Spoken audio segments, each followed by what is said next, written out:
Welcome to Menopause Reimagined. I'm your host, Andrea Donsky. I'm a nutritionist for more than 18 years and I'm in menopause. I'm a menopause educator, menopause researcher, and I'm the co-founder of Wearemorphus.com, a company that helps to empower you to take control of your health and symptoms with nutrition, lifestyle, supplements, and research. Today, I'm speaking with Stephanie Lynn Shaw. She's an educator by nature who takes the strategies she's implemented to recover from a 2-year illness and turn them into a nutrition coaching and online education business where she teaches executive midlife women how to manage their weight, sleep better, have more energy, and slow the aging process.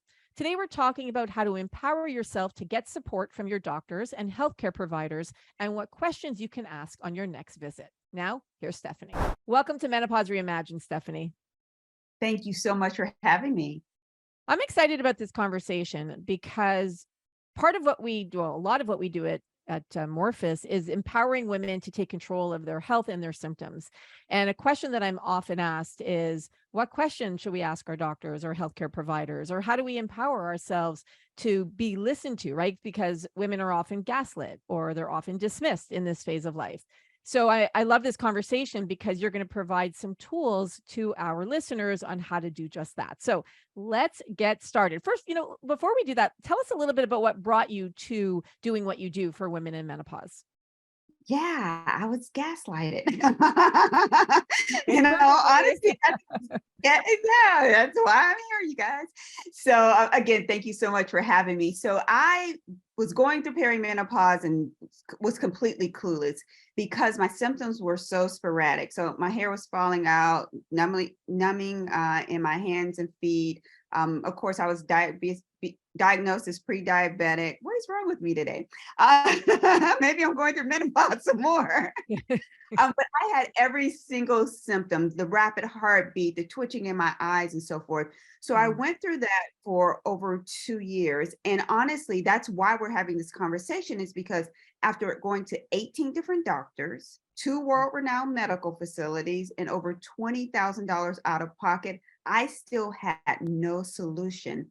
And when I finally started to make some headway, it was because I started to advocate for myself at a different level. And again, that's what we'll talk about today. Some of the steps that I took to get doctors to actually have lunch together just to talk about me. And then some of the steps I took to make them listen to me when they walked into the room. So how old were you when you were, when you started on this journey? I mean, that's a lot of time, money, effort. Oh my gosh, like unbelievable that it took you that long to get some answers. And did you get answers? Like, how old were you and did you finally get answers, or did you find the answers you were looking for? Yeah, so I turned 50 in 2019. So it was I was like 48, 49, 50 when it all started. And no, I never, to be honest with you, no one still has said it was menopause or perimenopause, and I'm 54 now. Yeah. So it took me doing the digging, doing the work, reading a ton of books.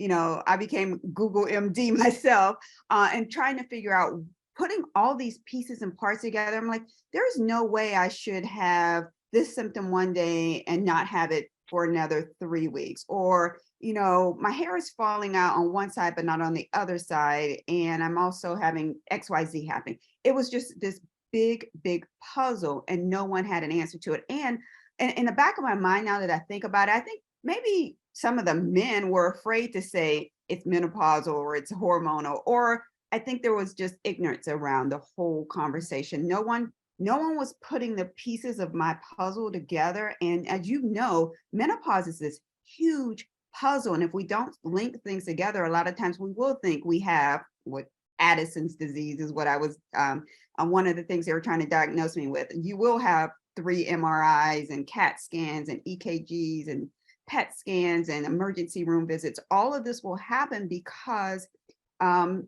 again, they're not having a conversation. And for me, one of the worst things I think that happened is I started to have anxiety attacks. And I was the person that was like, people that have anxiety, I don't know what's wrong with them. They need to just suck it up. And I so apologize to everyone. You get to this point where you're anxious about, should I do this? Shouldn't I do this? Why is this happening to me?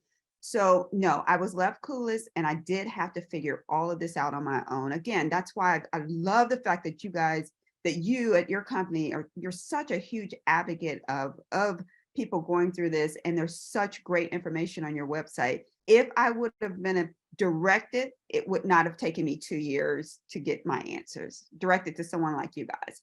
So that's why I want to do it for other women now.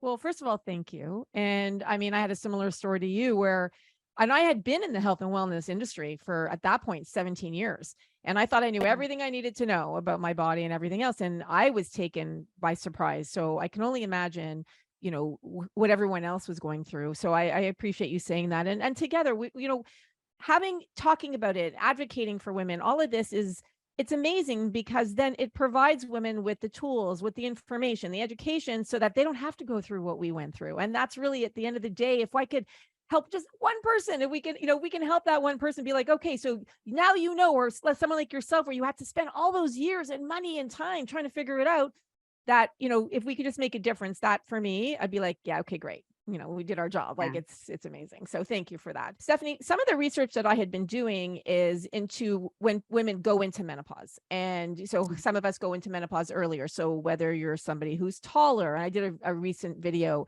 taller, if you're a smoker, if you had your period at the age of 10 or earlier, when your mother went into it, genetics. And another one of the factors was also women of color. So Black women and Latina women also go into menopause earlier and also have stronger menopausal symptoms than white women.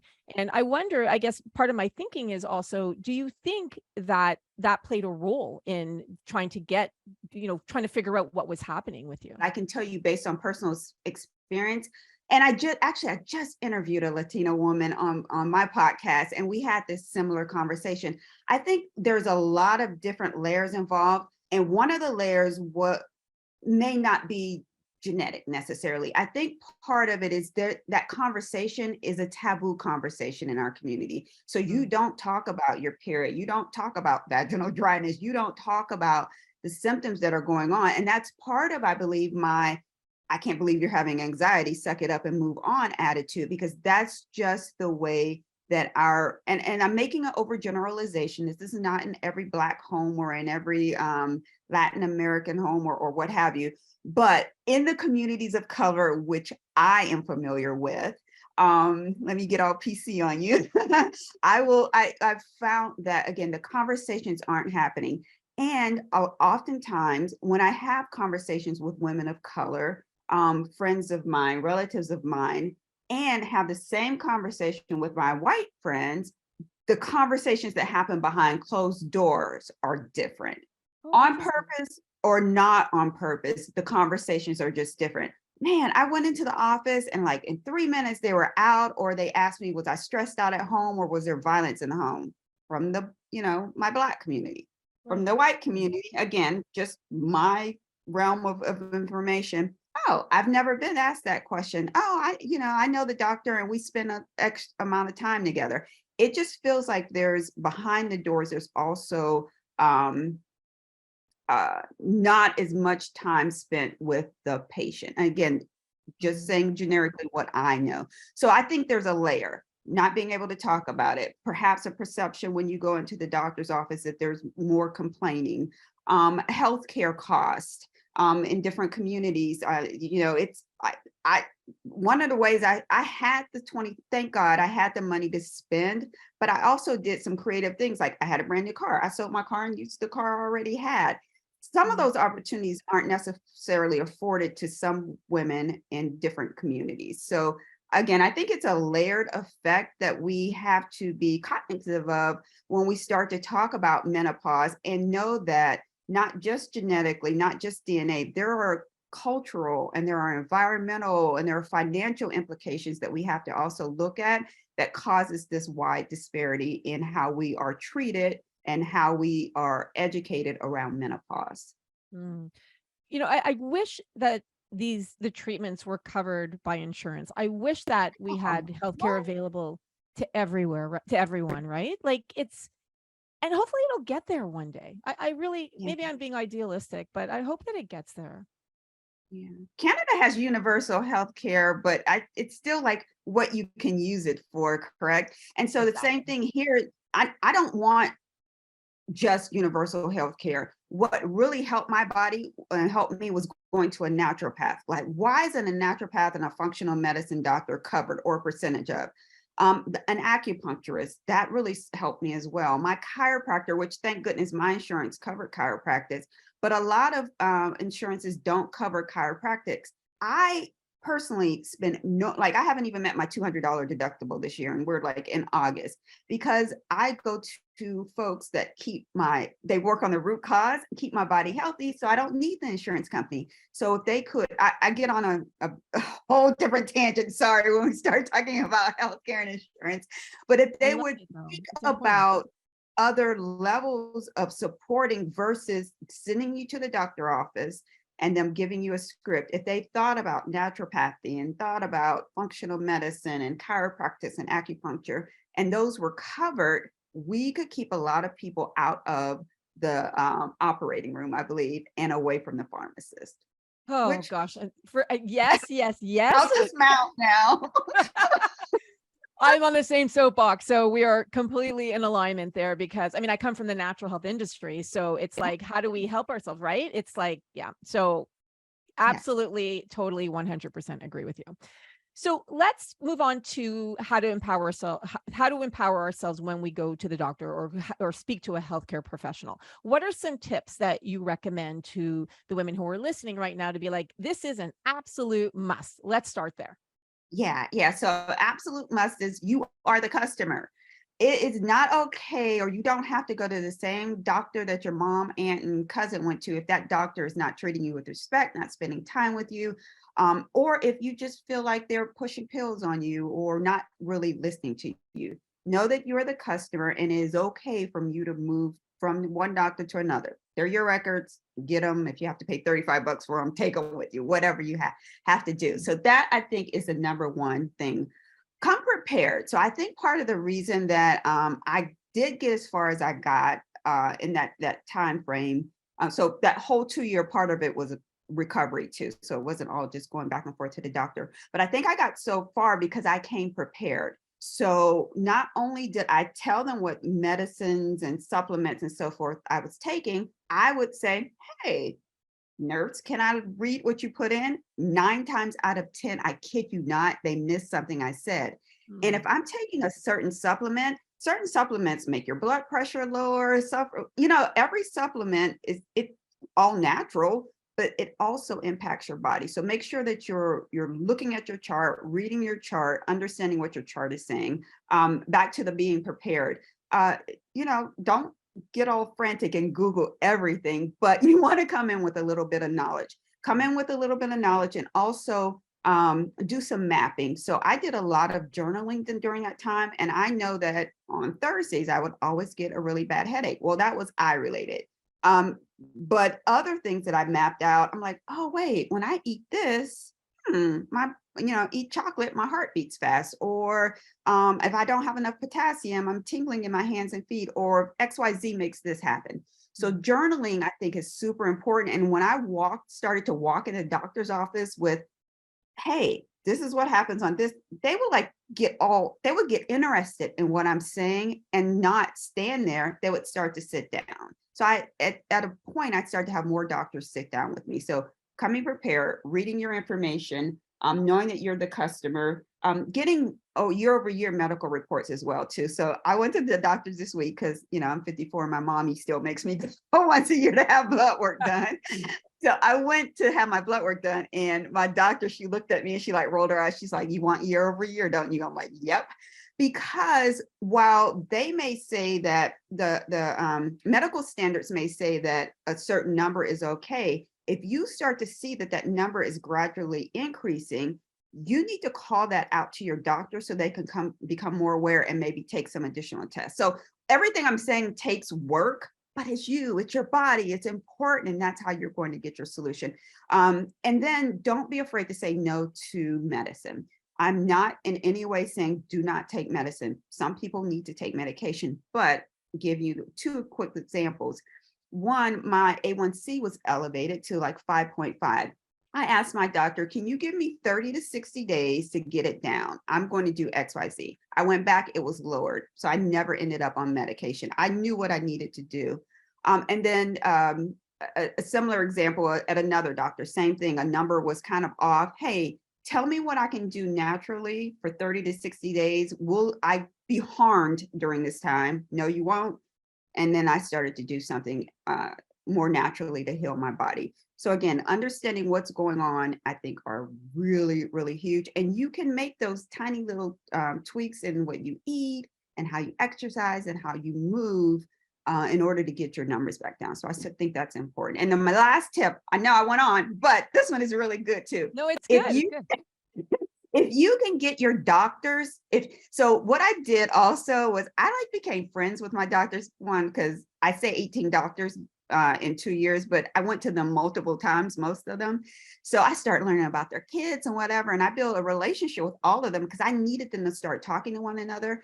I got my chiropractor to actually have lunch with my physical therapist just to talk about me.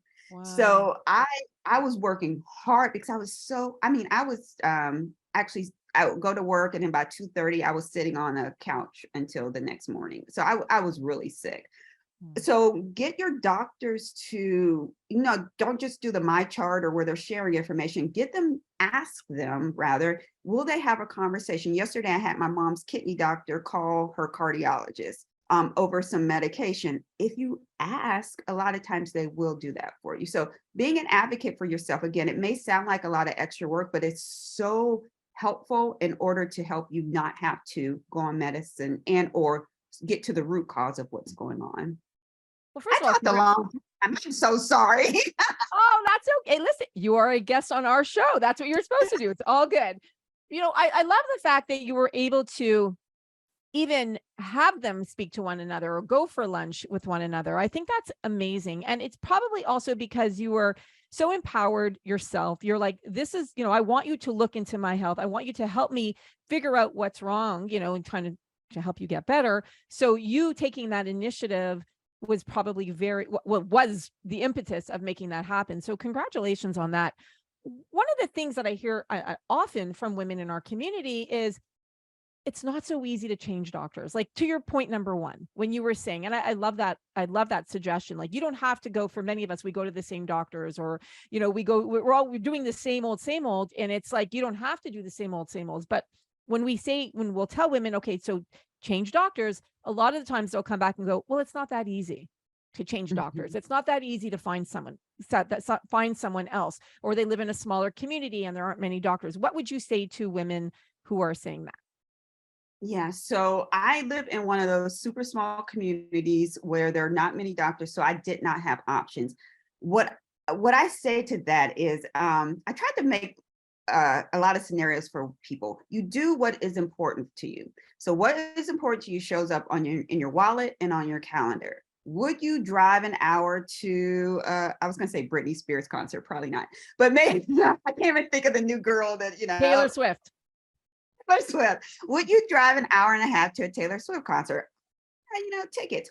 Would you drive an hour to dinner to a nice restaurant? Oh yeah, I probably would do that too. Why wouldn't you drive an hour to your medical professional? A lot of my doctors are I live in Northeast Ohio, so a lot of my doctors are in Cleveland, which are an hour 15 away. I think that we need to think about it differently. So if you need to go to who is going to serve you the best, and don't think about why should I go, think about why should I not go? Why don't I deserve to spend an hour going to this doctor in order to get the best help possible? Again, I think we just get stuck with, like I said, going to someone who's local or going to someone who maybe a friend referred, or who, the doctor's 93 years old now. We're still going because our great grandparents went to them. Think about it differently. How is this really serving you? And what other things would you easily not even think twice about doing? Why wouldn't you think the same way about your health? Mm. And today, nowadays we also have telehealth, right? So perhaps you can speak. Exactly. Yes, you could speak to a doctor using telehealth, or a nurse practitioner or someone else. You mentioned before, you talked about, your car, and you talked about budget. the doctors that you're speaking about, and going back to the whole healthcare thing, is that in many of them are not covered, right? So functional medicine doctors are not covered. Doing testing out of pocket, costing a lot of money. What would your recommendation be to women who would say, it's expensive to go outside of my insurance, or to go outside, if they're in Canada, outside of their, of their Medicare or OHIP? What would be something that you would recommend? Yeah, so I don't want anyone to feel bad. So this was just me and my journey. It was so like I haven't gotten emotional about me being sick in a while. It was so hard. It was just so hard. I couldn't I remember one Mother's Day sitting on the porch and watching my kids plant flowers outside for me because I couldn't even go outside to plant flowers. That said to me that I needed to make my health a priority and I was not going to go down. So I sold my car. I mean, in all honesty, we could we're blessed that we could have afforded these things, but I just did some switching in budget so it wasn't coming out of savings. We got rid of cable. We stopped eating out as much. It wasn't doing anything good for us anyway. I just started making tweaks in my budget and found that $70 per acupuncture session, or that $45 per chiropractic session. I believe in most cases, you can find those dollars. It's again about priority. How much money are you spending? And not to make anyone feel bad, but how much money are you spending on going out to eat, on concerts, on makeup, on getting your hair and nails done, on extra clothing when you have clothing to wear? Again, I don't want to make anyone feel bad, but if you really take a look at your budget, there is a way to find the dollars. And also think about this. The money that you spend on your scripts and the money you spend going to the doctor, even if you have insurance, there's co-pays. If you were to switch those dollars over to a naturopath or a functional medicine doctor, in the end, you're going to come out ahead. You may not think of it that way, but you will come out ahead physically and both financially. Yeah. Thank you for sharing that. Do you feel that things are changing and that doctors are starting to understand, not, starting to listen to us more, starting to educate themselves more on menopause? Do you think that we've come, I mean, I know we have a long way to go, but do you think that it's starting to go in that direction? Just for my little world, no. I'll just say that. From the bigger United States world, it's cute. It's buzzworthy. It's the stars are talking about it. Oprah and Gail and other stars are, products and so forth are coming out. But that day to day at the medical office, I think that, and I want to give props to my docs because a lot of them are my personal friends and a lot of them are doing really great things. They're busy. They have so many guidelines and so many boxes to check that I don't think that they even have the time to sometimes think about it. So personally for me, I don't see it changing specifically as it relates to menopause. As it relates to root cause health, it feels like maybe some of them are getting it. My physicians almost all have a nurse practitioner or someone in there that even if they don't talk about root cause, they know me and, are you using marshmallow root, or how much reishi intake do you have each day kind of thing. So they have folks that are at least having those conversations now. So I'm seeing the root cause come out. I'm not seeing menopause as much. So tell us what you're doing, for women in menopause. You have a podcast. That's how we met. I was on your podcast, which is amazing. So tell us a little bit about what you're doing and how you're helping women in perimenopause and menopause. Yeah. So my whole platform now is around educating women. So using a podcast where we're bringing on naturopaths, gynecologists, folks like you who have products that are truly helping us get what we need when we can't get everything we need from the food that we're eating. We're bringing those on to have real conversations so that people can hear different things, take that information back to their doctor and support themselves.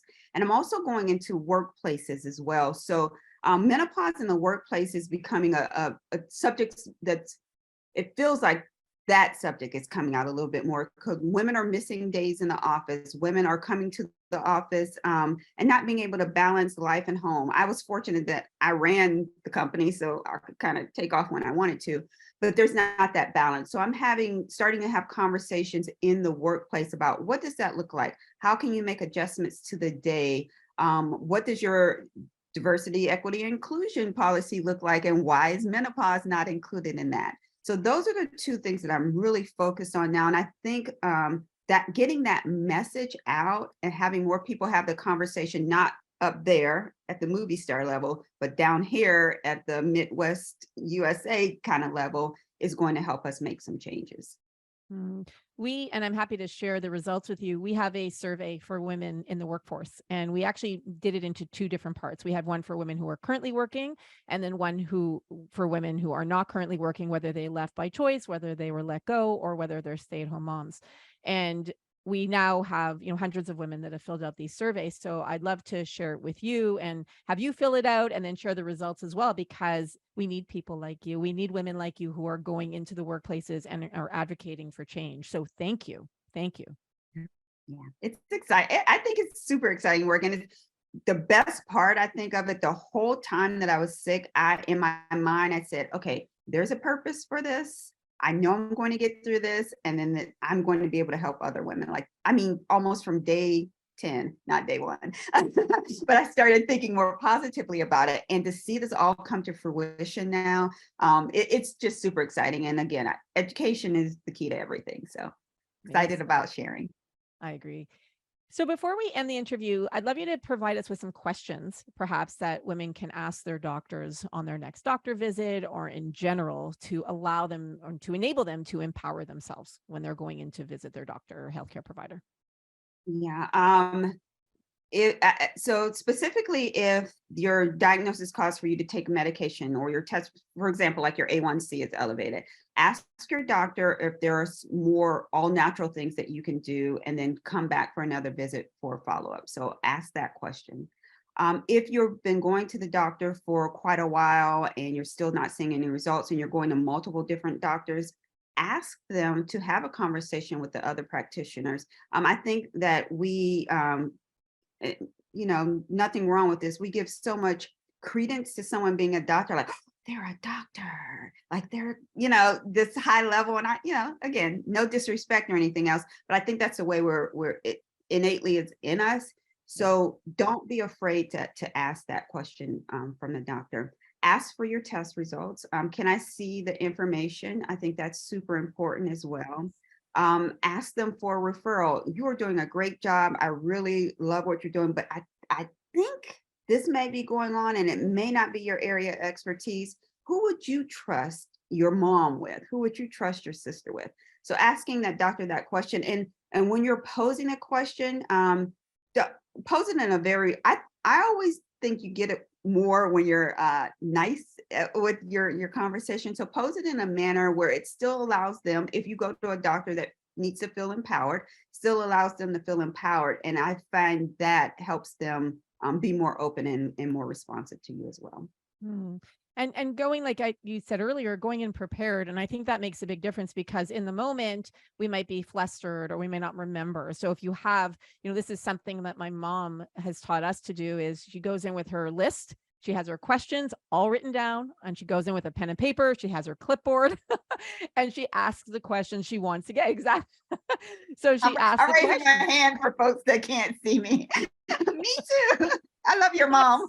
But that's so good, right? Because then because you're not in the moment, you might forget, you might get flustered, and then the doctor will see that, also you mean business, like you want to get your answers. Because I know there were many times when I would go see a doctor and I would get intimidated, right? I'm like, oh, they're busy. They're trying to rush me out. And, then I forget to ask the question, and then I walk out and I'm like, oh man, I had so many questions to ask. And then I never got the answers. So going in prepared is a big deal. And going in with like a clipboard or a pad and paper, just for the visual aspect of it. I mean, right now we all have notes on our phones, but if you go in there with something physical in your hands, it'd be like, oh, they mean business. Yeah. And you are so right. So it's all a mind game.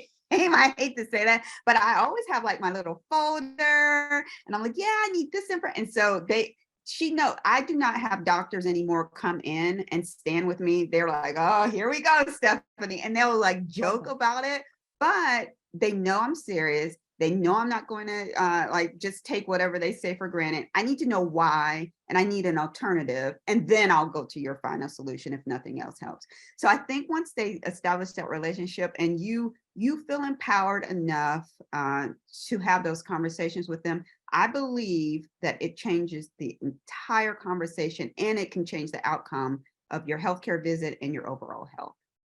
Yeah. And I love the advice of getting your test results. That's something that I'm a huge advocate for. And I have a friend, actually, what she does is she has a spreadsheet, and all her test results over the years are on this spreadsheet that she tracks. Now, that is like definitely very devoted. And I love that she does that.